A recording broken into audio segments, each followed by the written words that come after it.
Please welcome Group Co-CEO of Ixigo, Rajnish Kumar, and co-founder and CEO of Headout, Varun Khona, in conversation with Skift Airlines editor Gordon Smith. Rajnish, Varun, welcome to the Skift India Forum. And I should say, before we get stuck in, if anybody wants to be looking at our faces and not the screens, feel free to come a little bit forward. There's some seats towards the front of the room. I'm going to kick off with you, Rajnish. You said in one of our conversations earlier that AI was probably the biggest inflection point in the history of humanity. It's huge, it feels abstract, it can sometimes feel like a bubble that could be about to burst. In simple terms, tell us why you believe it is as big as it is. Yeah, I mean, we can all look back and see at the great industrial revolution and see how that mechanized labor, and then we can see the internet revolution, which democratized information. So in that sense, this revolution is very different because it kind of reinvents human intelligence, right? It's trying to recreate human intelligence and even surpass that. So once that happens, anything that is possibly imaginable by people can be done, right? And I think that's why this is probably the biggest inflection point in the history. And if we look at what's going to happen here, it's going to be like almost like a vertical graph from here on in terms of progress in every imaginable field: life science, medicine, robotics, quantum physics, you can name it. Everything would probably be solved with this tech. And Varun, from your perspective, just how quickly are things moving in the AI travel space? Try and quantify it for our audience who are maybe, they know that AI is out there, they know it's happening, but maybe it still feels like something that's a bit removed from the day-to-day work life. It's a wave, it's a tsunami at this point. Just to give you some sense, at Headout, we of course sell experiences. And if I go back in time, just 9 months ago, it used to take us, if a new provider wants to work with Headout, they would take, roughly speaking, about 3.5 days from the time that they apply to be on the platform till the time that they can make their first listing live. Today, that process has been crunched down to something as small as 90 seconds. 90 seconds? They just need to, as soon as they are approved, they need to go in, they need to punch the name of their experience or take their URL, copy-paste it from their website, and we'll auto-create the entire experience from scratch as long as they're connected to one of our API connections that we have, right? The entire thing is just automatically done. And this was just impossible 9 months ago. So what's changed? What happened in that 9-month period that's caused this big bang moment? I think you've got a perfect sort of storm of multiple things happening at the same time. You've got foundations models getting really, really good at a lot of different kind of tasks, not just content generation, but also being able to orchestrate specific tasks from different modules, from different platforms, and stitching it all together. You've got the cost of delivery of these models get very, very cheap. And you've got the ability to be able to leverage them, become increasingly a commodity. If I look back in time, 12 months ago, a small percentage of our team knew how to wield AI to do what we wanted to do. Today, I would say that 80% of people at Headout use AI for more than an hour every single day in some form or shape. And so it's confluence of all of these things, which is the way with technology, right? It kind of like, it feels like nothing is happening for a very long time. We have been developing ML for a very long time, which was kind of the precursor to AI. And then suddenly when you hit an inflection point, it feels like it happened almost overnight. And that's kind of what we are seeing happen even right now. Rajnish, how quickly are things moving on your side? What are you seeing at the... Yeah, so we were kind of an early mover in this space because when we demoed Tara at Focusrite in 2017, we were already kind of showcasing the fact that voice is going to be the conversational interface of the future, and I think we took a big bet on voice back in the days. That has evolved significantly since then because I think at that point of time, the technology was, like the state of tech was not evolved enough to kind of implement that vision that we had. But as I stand today, I see that that's completely possible, 100% to do that. So just to give you an example, I think predictive technologies in AI have evolved significantly, right? You can see that we are at a stage where you could probably predict where people would want to go next and predict their next trip and the time they would want to take that trip. We are using predictive technologies to even predict how much we should price our value-added services for. For example, Ixigo has got a product called Ixigo Assured, where we sell free cancellation at a price which is decided completely by AI models, which they are able to predict. And these prices are so dynamic in nature that they are different for different people. Like it's like for 3 of us, it might be a different price, and this is basically the EA model figuring out how to predict that price, or even price lock for that matter, which is a product which allows you to kind of lock a price for a certain amount of time.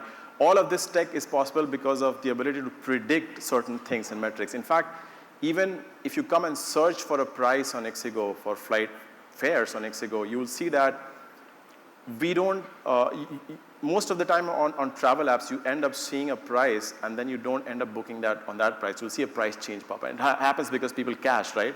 Now, we're using predictive technology to cache that price as well, because AI tells you how long you should cache a price for, so that it's optimally cached and you don't see like a price which is stale in nature. Or even in hotel space, like, I think predictive tech is great because if you think about it, it's like the movie Minority Report. Right? If you can predict a crime even before it happens, that's the whole thing, right? So imagine, if you could predict whether a hotelier was probably going to bump your customer in the future, you would probably make evasive actions and you could take countermeasures to make sure that you can replace that person to another place. This is also predictive. I mean, it's almost like, preventing that user from getting that bad experience, right? So all of this is happening, and, voice has gone far, far ahead right now. I mean, we're able to make like thousands of phone calls which are completely powered by AI, and, we're able to do customer support on all of them. People they don't have any problems with those calls. And Varun, what do you think the travel app of the future is going to look like? It's a layered question. What I do know is that at the very sort of foundational level, what travel is going to look like is going to be very different. For a very fundamental reason that, one, AI is going to usher in an age of prosperity and abundance.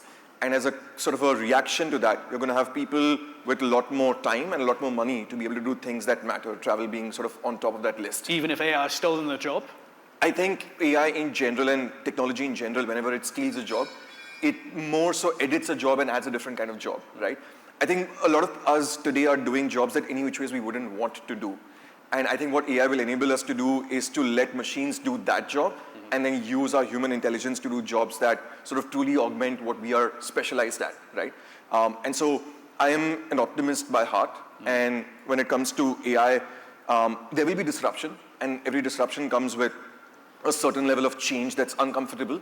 But if you take a long enough horizon, and if you look at sort of the world 5, 10, 15, 20 years out, it's only going to make the society that we live in infinitely better.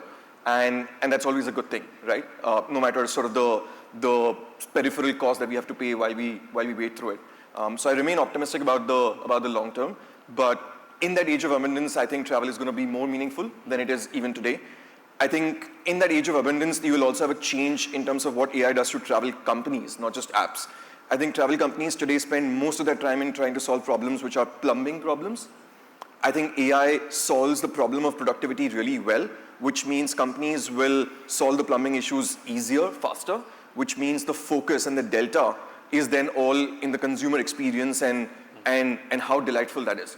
And so you will see more emphasis by companies on doing that because they've got the ability to be able to use time in that direction versus not, right? And then sort of the last layer of this is what AI does to travel applications itself. And the future is a tricky thing to predict. But if I was a betting man today, what I would say is that there'll be two big explosions on two specific axes. The first one is personalization. You will have AI make the world infinitely personal, which means travel will become infinitely personal, which it always is. It's a very personal expression of what you want to do and what you want to see in the world.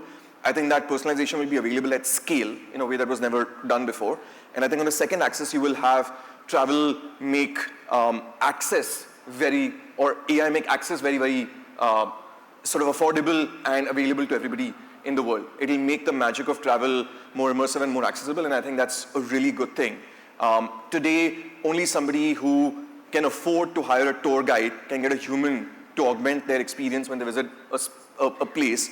I think in a not so distant future, you could get something that a human could give you, but better and cheaper. And I think that's going to make for more interesting stories for people to be able to immerse themselves in the sights and the stories that they get to see. And just to that point, Rajnish, what is the use case for travel AI that you're most excited about today? And also, what would you like to see it do in the future?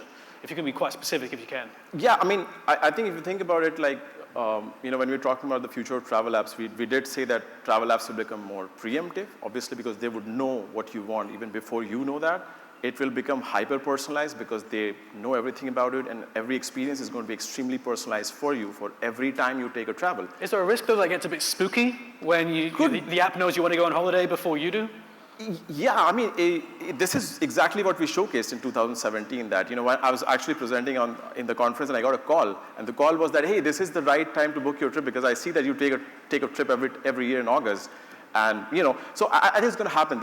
In some shape or form, this is going to happen. The other important thing about this is that I think travel apps are very transactional in nature today, and I think they will become more conversational and natural in the future. I think that's one big change that's going to happen. And obviously, there is this agentic AI which is going to make a lot of these things, these actions that can be taken autonomously, right? A lot of the heavy lifting, whether it is finding a place, booking a table at a restaurant, booking, making the payments, etc. All of this can happen. The last leg, which I'm very excited about, is that both the human agents in the past, human travel agents, the traditional travel agents, and the online travel agents, both of them were extremely focused on only selling you a ticket. And their job ended the moment you sold them the ticket. Very siloed. Very solid. At Ixigo, we've always focused about the post-book experience. What happens after, because most of your travel is after you have bought the ticket. And that's the joy of travel, right? So the point when you actually have to leave for your trip, you see inside our app, if you use an iOS, you'll just directly see a live widget pop up, and it will tell you that, head to Terminal 3, and this is the commute time, etc. By the time you're reaching the airport, it's geofenced. It will tell you which check-in counter to head to. Once you do your check-in, the app metamorphoses into a trip mode, which will then basically help you navigate around the airport and get to the boarding gate, etc. When you land at the destination, you will see the baggage belt information coming. All of that is... How far away do you think we are from that sort of scenario? We already do that in our apps today.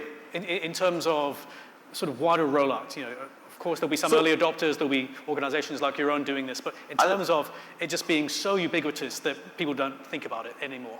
So I'll tell you, so I think there are two parts to it. One is the on-trip side of things, which will become extremely, extremely useful and easy for people because they'll always have the vision and the basically eyes and ears of AI to help them on the destination, which is like taxi, conversion rate, hotel booking, etc. Everything that you do have to do even like navigating through museums and landmarks, etc. Everything will become like completely seamless. But the part I'm also excited about is that this agentic AI is also extremely useful in the booking phase because most of the conversion funnels of most travel website is broken. Imagine trying to book an international trip with a layover in an airport. So for example, I have a layover at Amsterdam for 2 hours, or 1 hour, 45 minutes, or maybe 45 minutes. The first question that comes to your mind is that, is this enough for me to do a transit from Terminal 1 to Terminal 2? Now, before booking that ticket, you need to go, and the same thing happens, or do I need a transit visa if there is a 7-hour layover? Super practical knowledge. Super practical knowledge. So the thing is that all of this knowledge is already lying on the internet. The entire internet has been condensed into LLMs, and they're capable of answering all of this right off the bat, today as we speak. And so you have an assistive conversion funnel where you don't need to get out of the conversion funnel. If you look at hotel booking, what happens in hotel bookings? Every hotel booking usually takes days to complete. Because from the point you start to, why? Because you need to get out of the funnel several times, sometimes to Google Maps, sometimes to Google Images, sometimes to TripAdvisor, sometimes to your friends, calling your friends, etc. Dipping in and out. Because you need so many input data points to figure out whether this is the right hotel to book. And if I've got 4-day trip, then you have activities here, how should we split them, right? All of that hand-holding is what AI can seamlessly do in the future of the travel apps. Varun, do you think the classic Indian consumer is more receptive to travel AI than maybe some other overseas markets? To be honest, I think AI is fairly nation agnostic in that sense. I think the application of AI is going to be so pervasive that people actually will not even realize that there is kind of AI underpinning what they are getting, right? And I think that's kind of really where the magic starts to unfold itself. Is that where we are now, on the cusp of that? I think we're at the cusp of it. I think we're still searching for the form factor that wins. I think today you've got chat, and Rajnish sort of talked about voice, but chat is kind of like the predominant form factor, and it's not clear that that's the winning form factor. I think time will tell, but we're still, the problems today is not in technology, but is in the product, the form factor, the productization of how do you engage with AI in a way that makes sense. And I think the real answer would be that you engage in a way that you don't even realize that it's AI. It just gets it done for you, all pervasive, all in the background, which is kind of what the real promise of AI is. And so I think when that happens, it doesn't matter if you're an Indian or an American. You will all benefit equally from what technology has to offer to you at that point. A reminder to go onto the Slido function on the Skift event app if you've got any questions for us. We'll try and take a couple towards the end of the session. But you may have seen the 10 Commandments flashed up on the screen there. I'll let you describe them, but what was the thinking there behind? There they are. The 10 Commandments of AI, Headout. Tell us about them. These are, think of them as 10 pillars that we are applying AI as we speak today. Each one of those pillars are pillars that if you just go back in time 6 months, 9 months, 12 months ago, were pillars that were intensive in terms of time, in terms of people that we needed to be able to give the experience that we wanted, in terms of the customer issues that it sort of contained. We have been able to make rapid progress in a very short span of time on all of these fronts in a way that just wasn't possible earlier. Just to give you a sense of this, right? On support, today, close to 77% of all our support interactions are done through AI, both over chat and over call. And all of those customers that get the answers solved through AI are absolutely happy. Their satisfaction rates remain very, very high, higher than when they speak to a human because it's just faster, right? All of these things, if you just go back in time, were zero, right? And you need to sort of have a big team. If I look back in time again, in the last 24 months, our business has grown by a few multiple times, right? 3, 4x. Our support team has actually stayed constant. And all of that is possible because AI makes leverage truly happen. And I think that's really the world of abundance that we talked about. It's because of this leverage that AI is creating. So I think we are there. And these 10 commandments are equally applicable and true for a lot of other companies out there. I think the question is, do you take this seriously on day one and start executing towards it? Or do you wait for the world to sort of figure itself out and then join the bandwagon? And I think with AI, there's a real advantage in being at the forefront of it. If your teams can truly become AI native, then your ability to be able to constantly be at the cutting edge of what technology has to offer will ensure that you've got an edge in this race that we are on.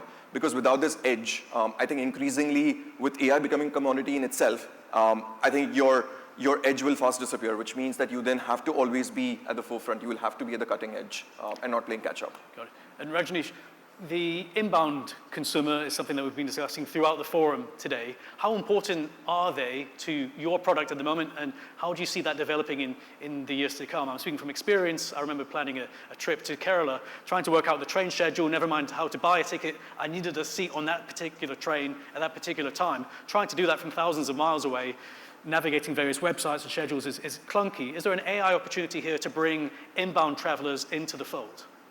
Yeah, absolutely. I mean, that's exactly what I was talking about earlier on as well, is that the entire experience of planning and booking has been completely commoditized thanks to AI. And slightly less daunting, perhaps, for the uninitiated. Exactly. And we were just talking about it, like, just before this session, that there is a lot of changes that are happening on the internet every day. Like, different governments are publishing different kind of norms, like, oh, now you can't carry this thing inside the aircraft, now the visa check process has changed, etc. As a foreigner, when you are looking at these things, there's so much information on the internet which is available. And now with AI, it's not just been trained on what was on the internet before, but you've got systems now which is able to crawl in real time every information which is out there on the internet and then make sense of it, right? And then show it to you. Now, what that means is that you don't need to go digging out information anywhere anymore. And everything should be right inside the whole conversion funnel, whole booking funnel while you're actually planning your trip. You have every doubts, questions that you had, you would have it right to the last moment where, where should I go and how should I do the immigration when I reach the airport, which is most people are, e-visa, where should I go? What should I do? What kind of forms I have to fill, etc. And how do I travel in train in India, for example? All of those things. And train is one of the biggest, movers in India of people, right? And I think all of this information becoming completely democratized will make travel extremely painless. irrespective of whether it is inbound, outbound, domestic, international. Democratized in the world's largest democracy. It's rather apt. Absolutely. Let's just take a moment to look at pinch points. Is there anything that AI can't do currently for your business that you would love it to, and maybe that you think you're maybe 3-4 years out? Well, talk us through what you can't do and what you would love to do. From a technology standpoint, there is nothing today that you can't do that you'd want to do, right? Honestly, From the back-end perspective or the consumer? I think from every specific facet that you can look at, possibilities exist and you could do what you'd want to do. I think the problem today is less so in technology, but more so, as I was alluding to it earlier, that the world has still not figured out what is the right form factor to be able to interface with AI, right? And unless that problem is solved fully, I think we will constantly be in that phase where it seems like a bit of an exotic thing that we are looking at and we are at the periphery of it, but it's not become an integral part of our daily lives. So I think what the tech can do is pervasive and complete today, but I think what we haven't figured out as a race, as a group of people, is what is the way to be able to make that tech available to people in a way that makes sense for them. And I think that still remains unknown that the world is trying to figure out. Just to add to that, I think one of the other Briefly, problems. if you can. Sorry. Briefly, if you can. Yeah.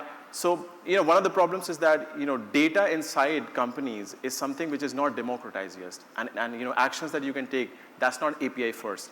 Unless you don't have data and schema which is completely documented and democratized inside your system, you can't leverage AI internally inside your company to create efficiency. Yep. And I think that's the biggest bottleneck people are facing in terms of how can you use AI every day in your organization to make every team in your organization efficient, right? It's a conversation we could continue for some time. I dare say we will be having it again. And if anyone hasn't used Ask Skift, the latest version of that, it's absolutely exceptional. Check it out on skift.com. It's our AI-powered AI product there. But for the meantime, thank you both for joining us. Thanks for seeing you. Thank you for Skift having Forum. us. Thank you.